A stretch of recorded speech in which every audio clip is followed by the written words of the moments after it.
is that the open web proposal, the open web offer for advertisers needs to improve. That's the foundation of what we're trying to achieve. But ultimately, the two key areas, I think the first is the biggest, which is attribution and measurement. I think it's very hard for advertisers to get a good sense of how their campaigns are performing and to make sure they're optimizing spend.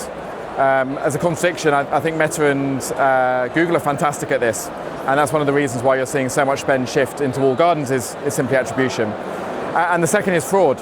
I think there's a really big challenge around ad fraud in the ecosystem today. That occurs for multiple reasons. It can be accidental, so technical traffic that generates spend on campaigns, but it can also be malicious fraud because it's very hard for advertisers to be sure they're talking to real people in the ecosystem.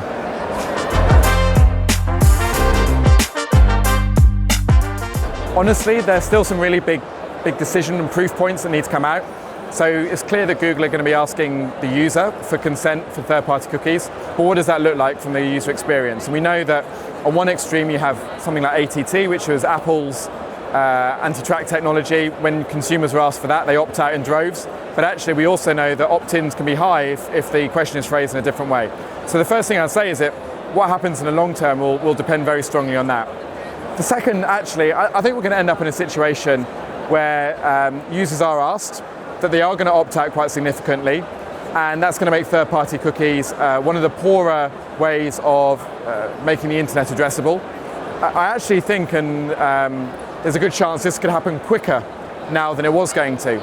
So the path that we were going on had a lot of delays, a lot of checkpoints with regulators.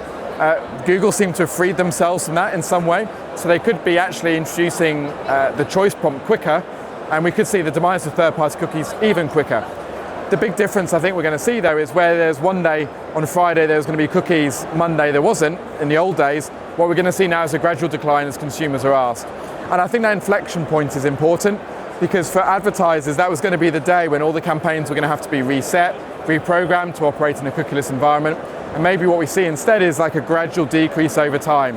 So I think it's still going to happen, we're still going to get to the same place, but maybe the journey is now going to be a bit different.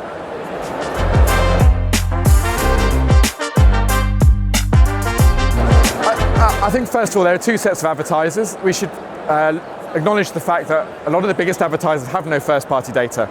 So the question for them is where can they get the data to make their campaigns more effective?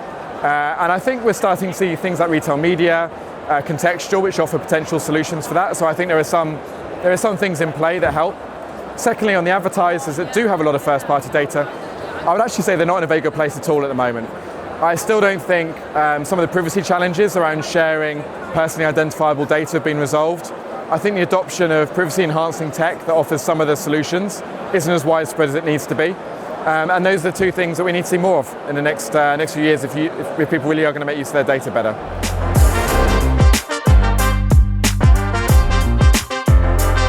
I guess for me, the key challenge around data in the ecosystem today is that data is created for one purpose and then used for multiple others. And that happens without the user being in control, or sometimes even the publisher or advertiser being in control of that data. And I think where clean rooms really come to the fore is they make sure that data, that use of data is really controlled. And if you're asked by a consumer, what's my data being used for? Delete my data, don't activate it further, then with the clean room in place properly, then those questions can be answered really, really well. So I think they're certainly part of the solution, sorry. I think where they need to go still is the integrations and to reduce friction with both publishers and advertisers. I think there's still some way to go to make them easier to use, easier to understand, easier to activate. And I think, again, Decentriq is doing fantastic work in this space. But ultimately, if we really want to see it take off, we need to reduce friction. So with the ad ops guys are setting up their campaigns, they don't see it as a chore. It's just a super simple thing for them to get set up, like they would do anything else in their campaign today.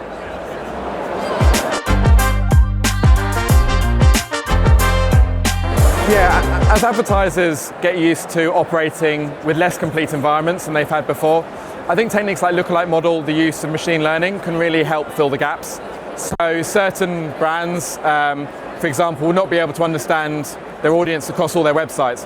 But what they can understand is that a subset of their audience is available somewhere else, and they can use that to then build that bigger audience so they have the scale in their campaigns. I just think lookalikes are going to be a big part of the future way that advertisers get scale while still maintaining the performance of their campaigns.